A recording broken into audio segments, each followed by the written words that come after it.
Solomon will return to this concept of not knowing the future and yet laboring, toiling, and accumulating only to leave it to those who may use it, may abuse it.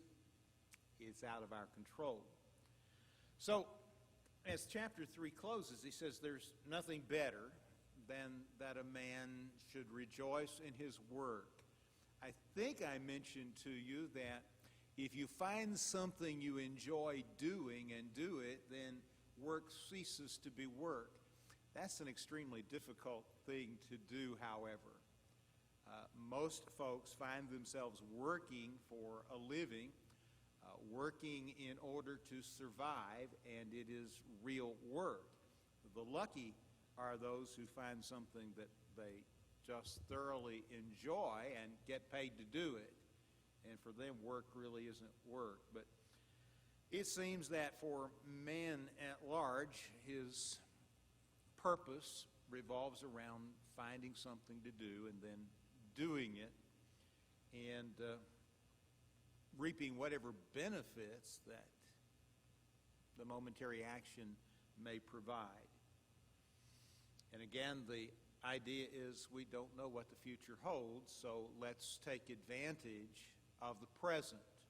I'm going to have more to say about that, interestingly, at least interestingly from my perspective, at the 10 o'clock hour as we begin the new year. Verse 22 leads me to ask this question for you to consider. What is the conclusion of the chapter in your mind as you read the text, and why do you think this is the case? And so I respond to my question and assume you will respond in kind that man's lot in life is to work. And we've already mentioned in this study that at the very outset, God understood how important it is for men, if they are to live meaningful lives, to have something productive to do. And when I say productive to do, work that actually achieves a goal, that accomplishes something positive and meaningful. In the garden, prior to the introduction of sin, Adam and Eve were appointed as caretakers. And I am reasonably confident that I mentioned to you already in this study that God could have created a garden that would not have required any effort on man's part. But that would not have been to a man's advantage. God created man with an, I think, overwhelming need to be engaged in positive activities. Not just activities, but activities that produce something meaningful.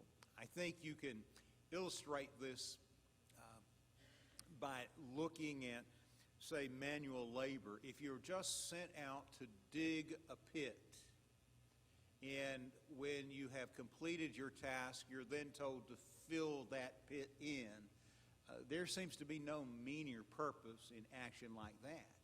But if you're digging a pit to serve as a cistern or to serve as a well or with some other purpose, then there is meaning to that activity, and it's much easier to go about the process. And all of life, in my judgment, needs to be lived with an effort to find meaning and purpose and then commit to it. So our lot in life is to work, and there's really nothing better for a man than to rejoice in present labor.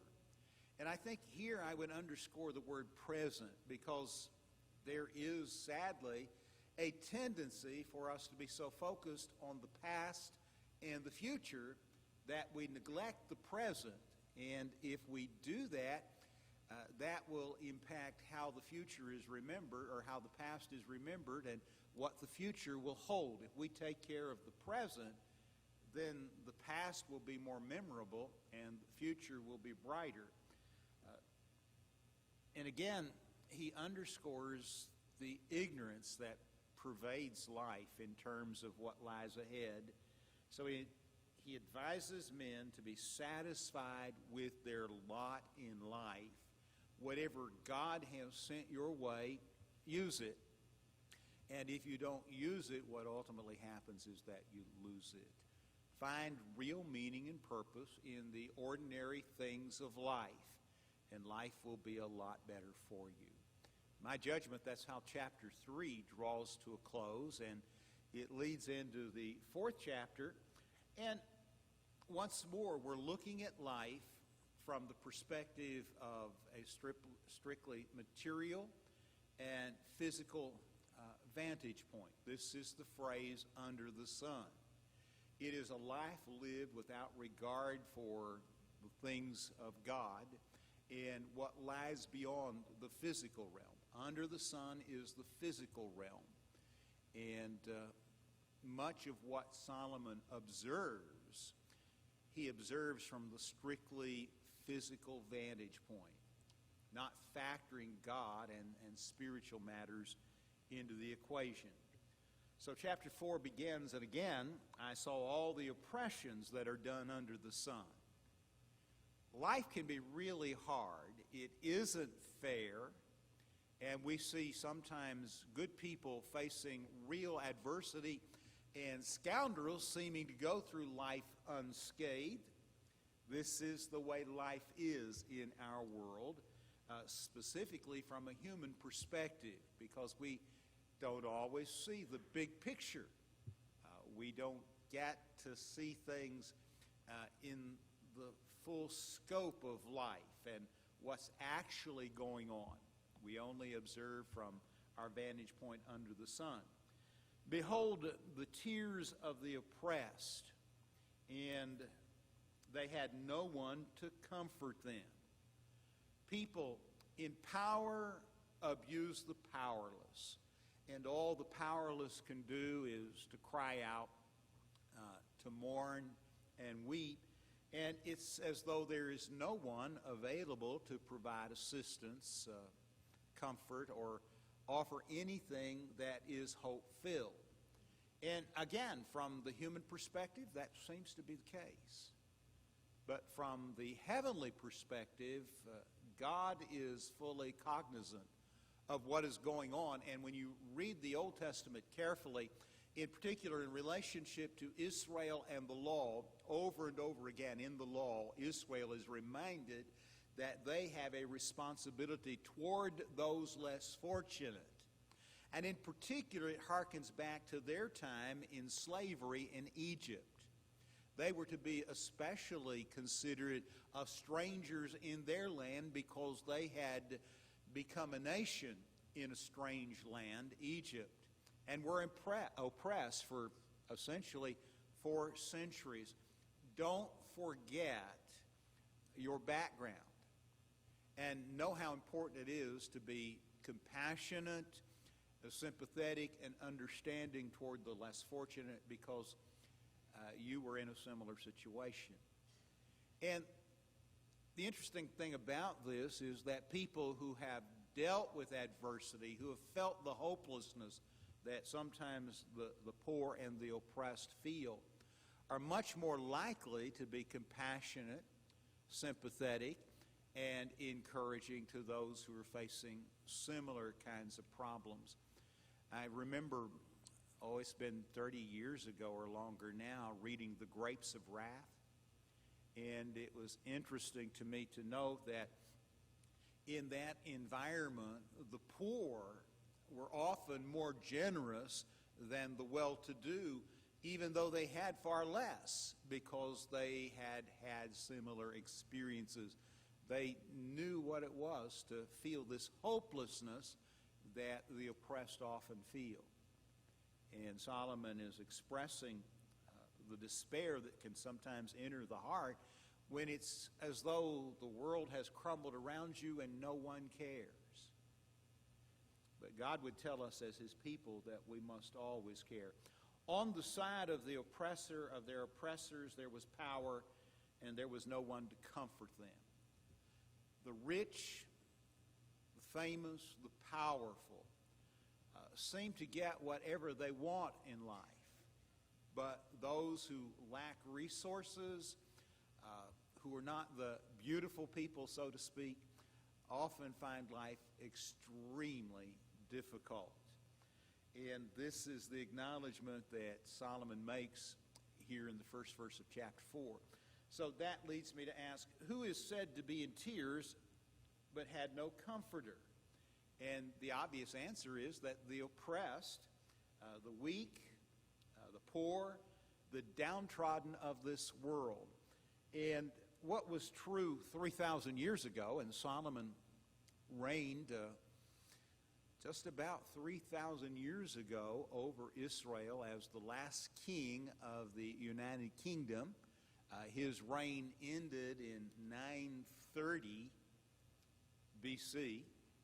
It had begun in about 970 BC, and it lasted, if I did the math correctly, 40 years. Interestingly, in this period of the United Kingdom, where there are three kings, Saul, David, and Solomon, each king reigned a total of 40 years, so that entire period encompassed 120 years. And at this time, most people would find themselves in the category of the oppressed. They would be poor, weak, and downtrodden. And essentially, if they were looking at life simply from the vantage point of under the sun, without any spiritual overtones, any understanding of their relationship with God in eternity, it would be, for all practical purposes, a pretty hopeless existence. A man can endure almost anything as long as he has hope. If he thinks that there are better days ahead, but without hope, life becomes nearly unbearable.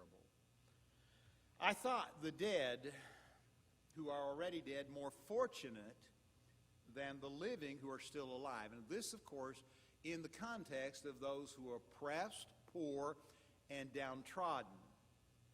But better than both is he who has not yet been and has not seen the evil deeds that are done under the sun. So Solomon says, I looked at the life that people are living, and most people are poor, they're oppressed, they're downtrodden, and I think to myself, they would be better off dead. Because the dead are more fortunate than the living, for at least then the oppression ceases. And one of the things that we learn in Ecclesiastes, and in particular in chapters 3 and 4, is that from this human perspective, there appears to be no difference between man and animals. The same fate is reserved for all. They return to the dust. We don't know if the spirit of the beast goes down, the spirit of man goes up or not. Looking solely from the perspective of human vision, you can't make any determinations. So it would appear to Solomon, death is preferable to life if life is just filled with heartache and misery. And for most folks, at least as he writes chapter 4, that seems to be the case. So it's better to be dead than alive, but better than being dead is not being at all. It would have been better, he concludes, if they'd just not been born, and therefore not seen the evil deeds that are done under the sun. When I read this, I immediately think of Job. Because Job, at one point in his life, facing all that Satan threw his way, essentially said, I would have been better off if I had never seen the light of day.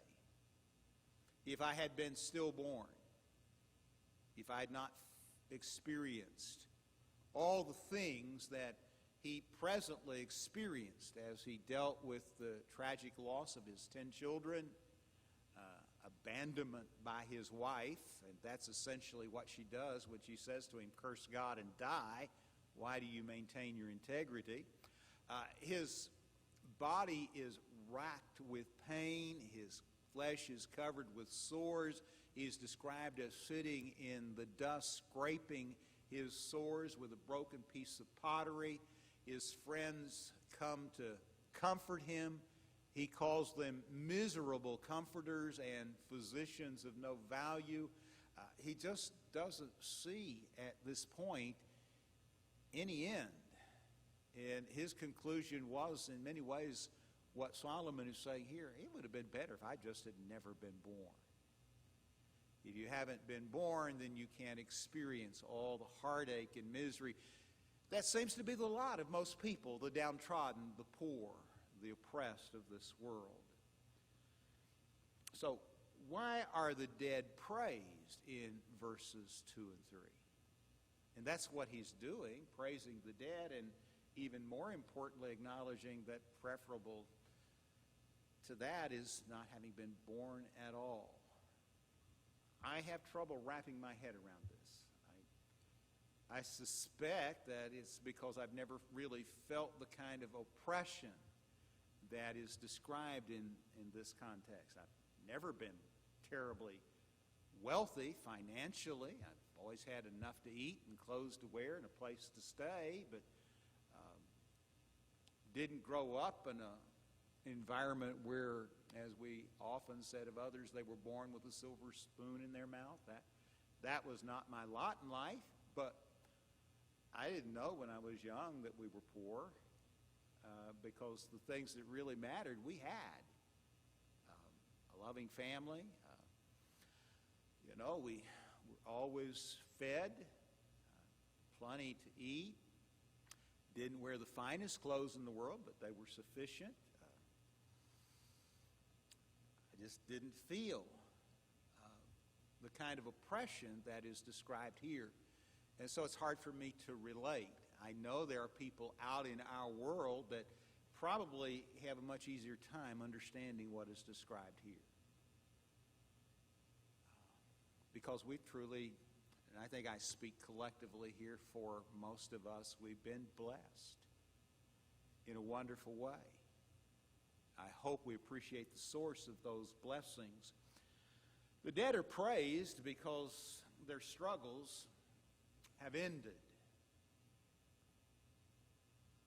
But better than the living or the dead are those who've never been born. And as I said, Job expressed this same idea in chapter 3, verses 1 through 11.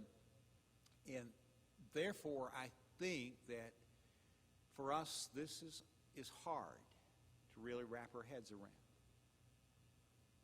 Never felt like I would be better off dead, let alone better off never having been born.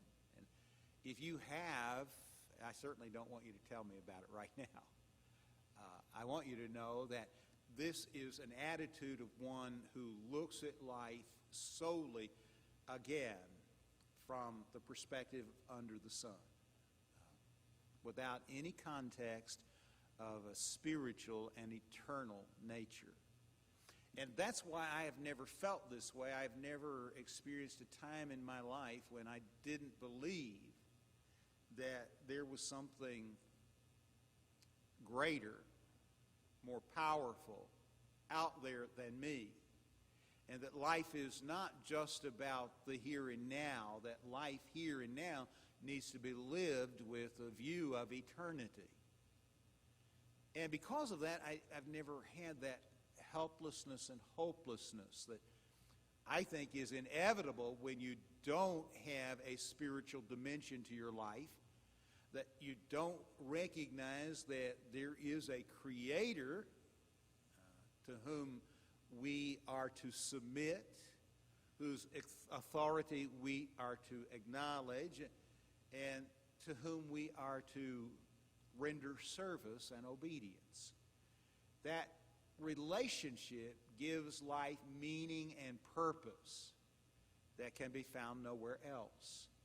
And over and over again in this text, Solomon makes observations relative to under the sun, only ultimately to lead him to conclude that there is more to life than what we see under the sun, and that our whole duty, the very nature of man, is to come to terms with that spiritual and eternal element that is left out in so many lives. And when God is left out, life really is meaningless and purposelessness. Purposelessness comes into it. That's chapter 4 through verse 3. Then I saw that all toil and all skill in work come from a man's envy of his neighbor. This also is vanity and a striving after wind. He's saying, I've looked at life from the human materialistic perspective, and it seems that people are just motivated by competition, their desire to do better than their neighbor. And I have no doubt that there are people that are so motivated. But they're not faithful Christians. And there's nothing here to indicate that there's anything inherently wrong with, we would say today, wanting to get ahead, to do well, to be prosperous. But there needs to be meaning and purpose behind the effort, not just a desire to outdo your neighbor. But he says, when I look at life, this is what I'm seeing. People who just really living to do better than their neighbor. And this is a vanity and a striving after the wind. That's useless motivation. It leads to a meaningless life. So what is said to cause or to create envy among neighbors, which is what verse 4 is all about. He says envy, that's rivalry and competition, result from a desire to keep up with one's neighbors. We would say it today, keeping up with the Joneses. I don't know why we single out Judy today. But you've all heard the expression, keeping up with the Joneses. And you understand immediately what that communicates. It's as old as Scripture itself. And Solomon is saying, but it doesn't make any sense. The motivations for success are money and power, and neither provide satisfaction. We have been deceived by the devil into thinking that this is what life is all about. If we have lots of money and lots of power, life is going to be good for us. The desire to achieve more than one's peers can lead to one becoming a workaholic. I've known people that existed solely for their work. They were on 24/7, 7 days a week.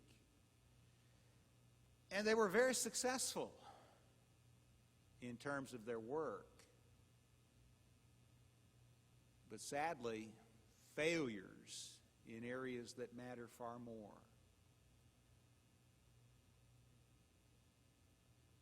One person in particular comes to mind. I sat across from them, and the tears are just streaming down their cheeks because their family has just fallen apart. I mean, if you can think of bad things that can happen, it seems like they were happening. And this person had as much money as anyone I've ever known and was as miserable as he could be. And he said, why? And he knew the answer. When he should have been doing things that engaged him as a husband and father, he was too busy succeeding in business. And his success in business, in my judgment, cost him his family. That's a price far dearer than I'm willing to pay. One who sacrifices relationships for the accomplishment of task is no wiser than the one, Solomon says, who chases the wind. And that's one of his favorite expressions, as we learned at the outset. You can chase the wind, but you're not going to catch it. It's an effort in futility. So it's all right to work. In fact, work, meaningful, productive work is important to a meaningful and productive life. But don't think that that's all that there is to life, or you will find yourself in a situation where you will be sadly disappointed. It's a pretty, I think, common problem today. I've told you before that one of the things I like to do when I have just a few moments with an elderly couple and can ask some questions is to ask the husband and father, when you look back over life, what's your greatest regret? And every time I've been able to ask this question, the answer has been not spending as much time with my family as I could have. I was so focused on giving them everything that I neglected to give them what they needed most. I worked every overtime shift I could work. I took on part-time jobs. I gave them everything. But they really didn't have the thing they needed most. And it happens over and over and over again. And that's what Solomon is really alluding to in chapter 4. The fool folds his hands and eats his own flesh. Better is a handful of quietness than 2 hands full of toil and a striving after the wind. There are a couple of things that I think are inherent here. The fool folds his hands and eats his own flesh. Harken back to Proverbs, where you'll find repeatedly warnings against being a sluggard, for instance, being slothful, not learning the lessons of nature, considering the ants, how they don't have a leader and yet they toil and store up and prepare.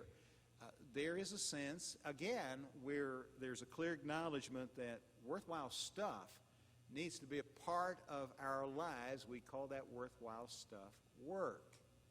And if we don't discover the importance and value of doing worthwhile stuff, we're foolish and we'll end up being self-destructive, eating one's own flesh. But no, better is a handful of quietness than 2 hands full of toil and a striving after the wind. Strike a balance, in other words. Know that you need to do worthwhile stuff, but if everything in life is built around what you do, then you're going to miss out on many of the important things of life that you are compelled to neglect because of your lack of proper focus. So how's the fool described, and what in turn is commended here? Well, the fool is lazy and thus destroys himself. I've known people that worked harder to get out of work than it would have required in energy expended just to do the job they were called to do. But they were just flat out too lazy. And that's a destructive, self-destructive mindset. Better is a handful with tranquility than 2 hands full with the demands and responsibilities connected with prosperity. If you want major income and are willing to expend the energy and effort to acquire it, you probably will be able to succeed. There are opportunities out there for those who will apply themselves, but it comes at a cost. Again, I'm old enough to have had a lot of experiences. I've known people who have done really well from a financial business perspective, but it has and continues to take a very heavy toll. They're constantly worried about how they're going to keep their job and continuing to make progress and climb the ladder of success and be at the top of their field. The reality is that we only require so much to live. But no matter where we are, and studies have indicated this, we always believe that we deserve and should have just a little more. And therefore, because we're never satisfied, satisfaction never comes. We're always wanting more and sacrificing matters that genuinely matter for the sake of things that in the great scheme of life don't matter all that much, because all that we accumulate, and Solomon will keep coming back to this throughout the text, we leave when we die in the hands of others, and we have no idea what they will do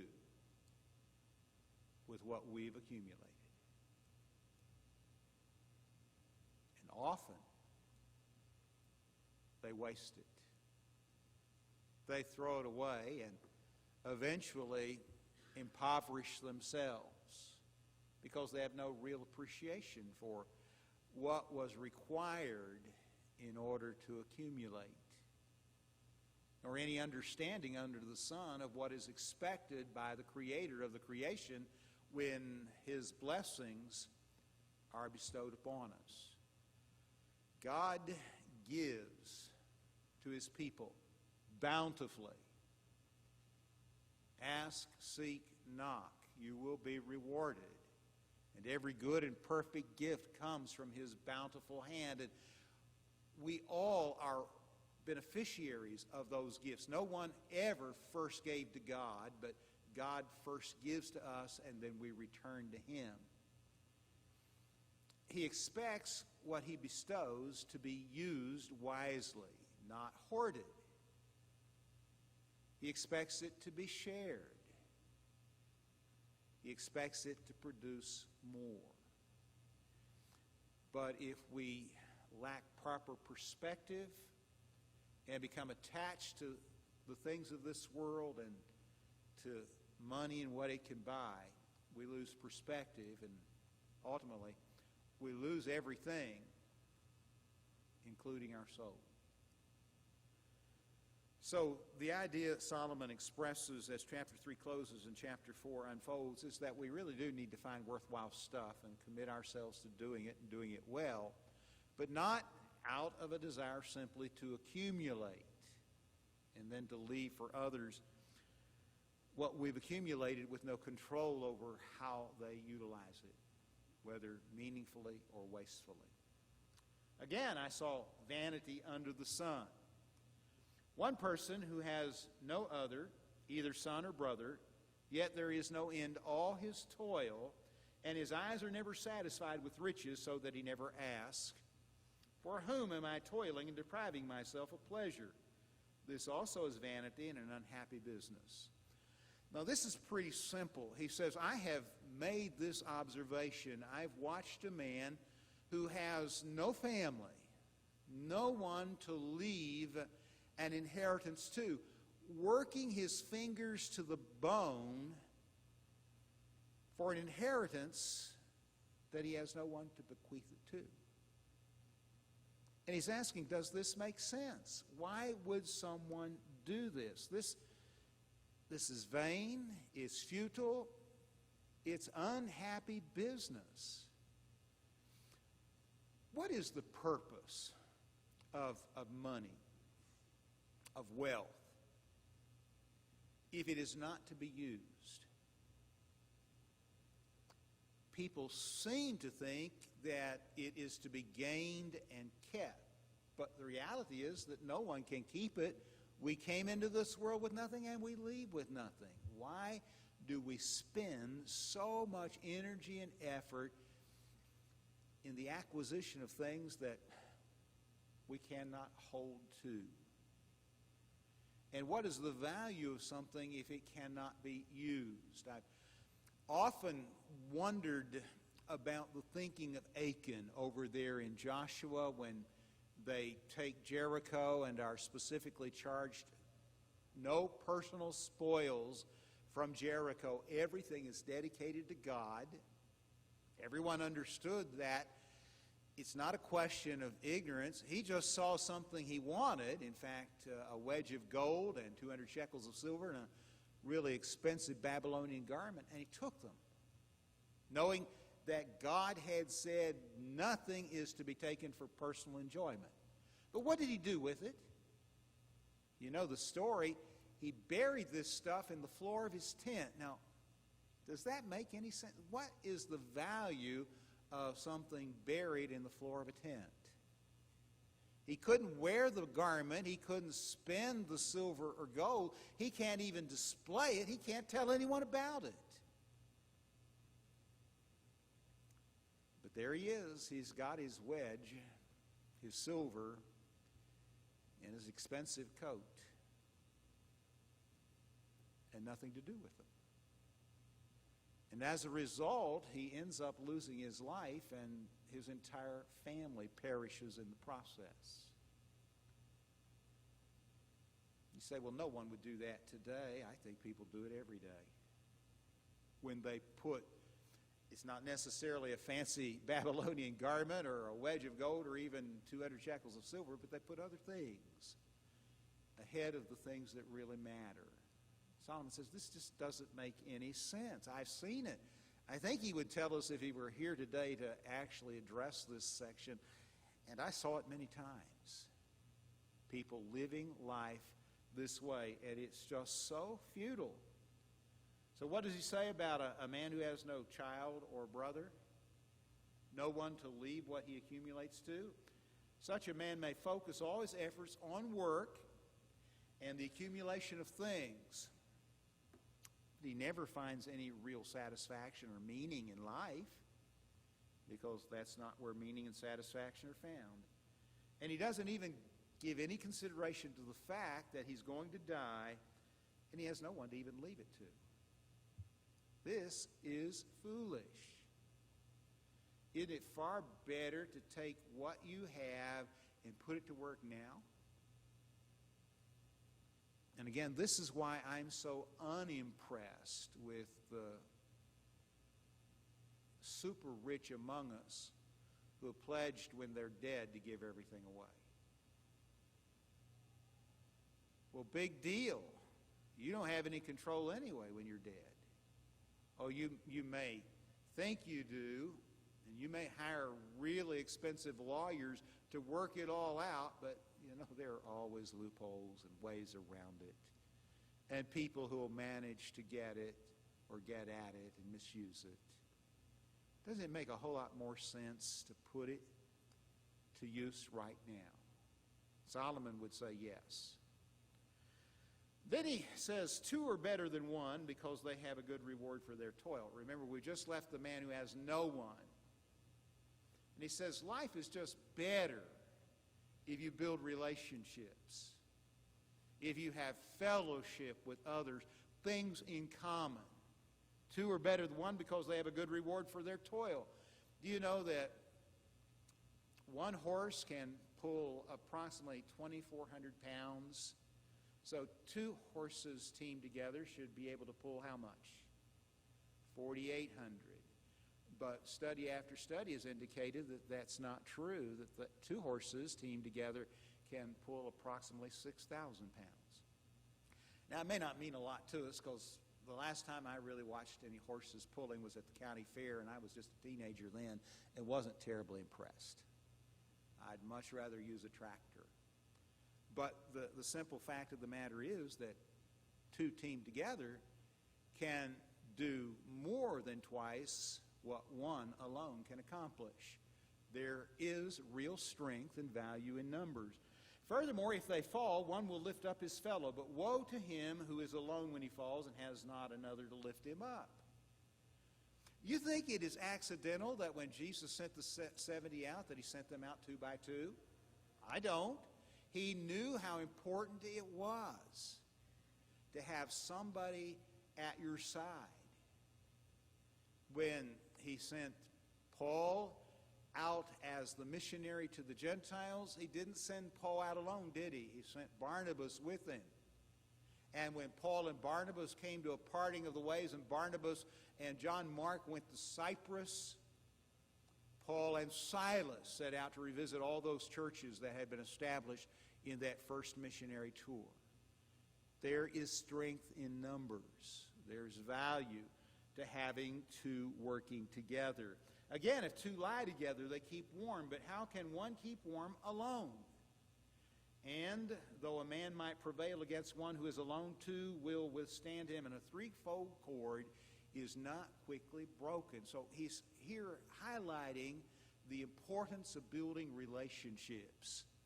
that they actually enhance us on a personal and individual level. You may be a self-made person and don't need anybody else, and Solomon would say, but you're a fool. Because everyone needs others. And this is an important concept, the value of fellowship. So why are two said to be better than one? The answer is they have a good reward for their labor. Companionship is valuable. And again, here, well, the illustration here is 1800, 36, and 48. I just didn't remember it that way. But it's the same principle, more than double. If one fails the other or falls, the other can lift him up. Probably better understood in the sense of discouragement. When one is downhearted, the other can lift his spirits, so to speak. And then he says, if two lie together, there's heat, but one alone has difficulty staying warm. There is a real advantage, especially if you've ever seen any programs about survival in the wilderness, how important it is to stay huddled together for success. And one alone might be easily overcome, but two together make it more difficult to defeat them. And then he says this threefold cord is not easily broken. We would say there is strength in numbers. Don't live your life alone. There is no reason to do that. And much advantage to be gained by building relationships. I did hear the bell, but I think we have time to go through at least verses 13 and 14. Better was a poor and wise youth than an old and foolish king who no longer knew how to take advice. For he went from prison to the throne, though in his own kingdom he had been poor, born poor. This is interesting. I don't have any idea if Solomon has some specific person in mind or not. Certainly not himself, because he wasn't born poor and he didn't basically go from slavery to the throne. But he says there's this situation where such a king as this existed. And he says, how is a poor and wise child better than an old and foolish king? This is what he's addressing here. He says the child can be admonished. That is, he can receive instruction, but not the king. Verse 14 is thought to describe the poor and wise lad of verse 13 to be a young man who had come out of prison and then had risen to the position of king. Even though he had been born poor, this illustrates how far one can advance in life when he's willing to receive instruction. And I think that fits into the context of verses 13 and 14 quite appropriately. You will learn and grow and gain when you're willing to take advice. And you will fail when you're unwilling to listen to wise counsel. And this is the mechanism that he used to illustrate that. The young man who comes out of poverty and prison to the throne because he's willing to take advice, whereas an old king refuses to do so. And when I look at that, I can't help but think of Solomon's son Rehoboam, who lost the vast majority of his kingdom because he wouldn't take advice from wise men. He surrounded himself with young fools and lost his throne, or the vast majority of it, for failing to take good advice. That's where we have to stop this morning. We'll pick it up next week with verses 13 and 14 of chapter 4.